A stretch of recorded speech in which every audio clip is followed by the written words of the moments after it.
This is the Rabbit R1, a pocketable AI device that's supposed to become your personal AI assistant. This device has gotten a lot of negative press lately by a bunch of different reviewers, and I'm here to try this and figure out if that's truly the case and if all that is warranted. And after my first week with it, people may be a little too nice to it. Let's start. First off, what is the Rabbit R1? I think this is best demonstrated by using the Rabbit R1 to do exactly that. Explain what it is. What is the Rabbit R1? It seems like you're referring to the R1 device. How can I assist you today? The R1 device is a pocket companion with various features like a 360 degrees camera, push-to-talk button, scroll wheel, main screen display, microphone array, output speakers, and a USB-C port.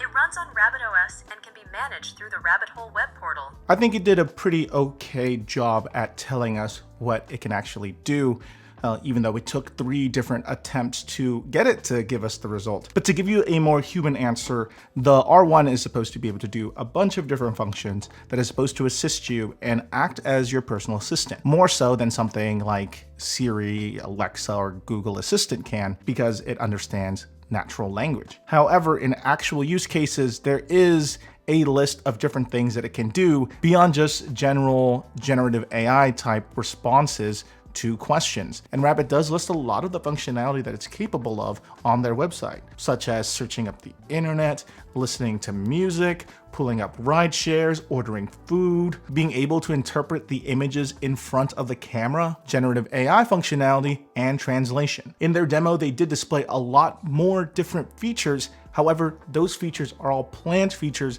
that aren't readily available at launch. And because this device has such a limited list of features, I want to talk about each of these features and which ones it does well and which one it struggles with, and the implications that this device could be in the future. So let's start off by talking about the positives. To me, the design is pretty neat, and that's kind of what caught my eye to this product. Maybe I just have, an animalistic brain. When I saw a bright, shiny object, I was like, ooh, I gotta have that. This thing is bright orange, similar to like an orange highlighter. It definitely gives me Pokedex vibes with its little camera. I wish I could just take pictures of Pokemon and ask it what this Pokemon is. And it does that pretty well. So let's talk about that feature first. The vision function is a pretty neat feature. You double click the side button and then it flips the camera outward so that you can then ask the Rabbit what an object in front of you is and whatever other question you can come up with.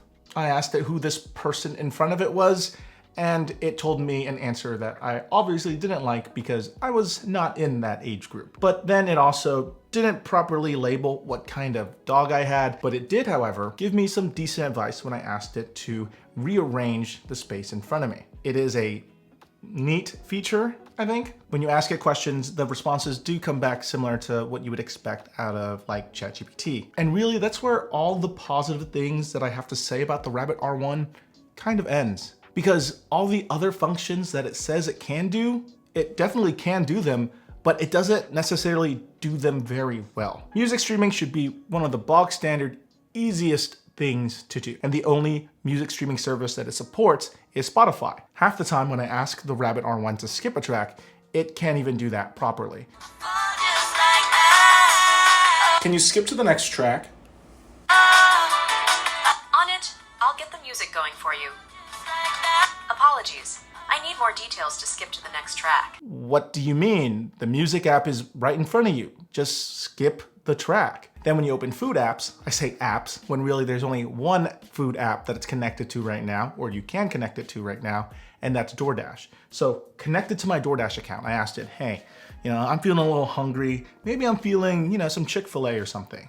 And so it pulled it up. That part's neat. But the moment you open the storefront for that particular restaurant, you're listed only the most popular options served at that restaurant. In addition to that, you can't select options associated with it. Let's just say you don't want pickles on your sandwich, or maybe you wanted a large fry instead of a medium size, or maybe you wanted a small. You can't necessarily do that. You can only add the most popular options to the cart, which from there you would just check out. And then the most interesting one, translation. Now, my primary language is English. However, I grew up in a Vietnamese household, so I am of Vietnamese descent. So I know a little bit of Vietnamese here and there. So I thought, why not get the Rabbit R1 to translate some of my Vietnamese phrases that I've picked up and see if it can properly translate it. And it can, sometimes. Other times it will just repeat a Vietnamese phrase right back to me instead of translating it into English. And sometimes it tells me to subscribe to a YouTube channel. That's not translation, that's plugging. Like how you should subscribe to this YouTube channel. Can you help me translate something from English to Vietnamese? Starting the translator now. Đồ ăn đó có ngon không? Is that food delicious?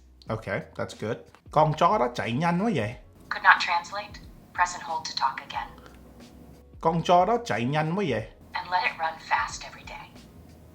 Cái con chó đó chạy nhanh quá vậy. Goodbye and see you again. Con chó đó chạy nhanh quá vậy. Thank you for following and see you again. Mình đi coi phim ở đâu? Going to the movies is painful. Chỗ này có bán phở gà không? Does this place sell chicken pho? Who is the first president of the United States of America? Tổng thống đầu tiên của Hợp chủng quốc Hoa Kỳ là ai? Okay, so that's how it does with its current set of features.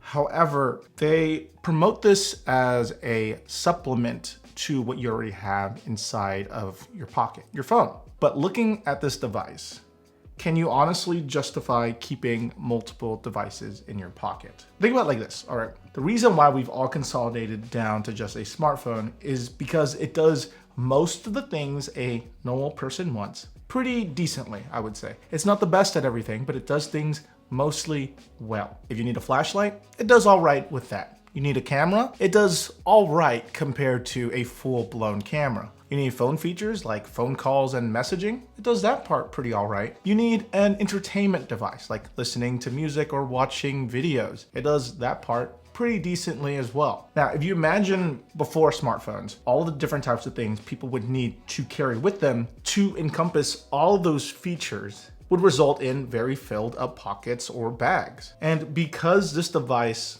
this magical device we all call a smartphone, does all that pretty decently, we got rid of those. But then comes along a device that says, hey, I'm gonna offer a unique subset of features that I'm gonna do really, really well, but also have a couple of features that would take away from what your phone does, right? Same features from there. However, it executes all the features that a phone does and does it not very good. And its main features aren't very good today. It's just not reliable enough to use over something like my phone, where I would rather have the small inconvenience of all of this housed inside of an app than use this device. That being said, I have more confidence that phones will pick up AI features than this device will outpace phones, because this is trying to pick up features that phones have had for years and does those features way better than this device ever could in its current state.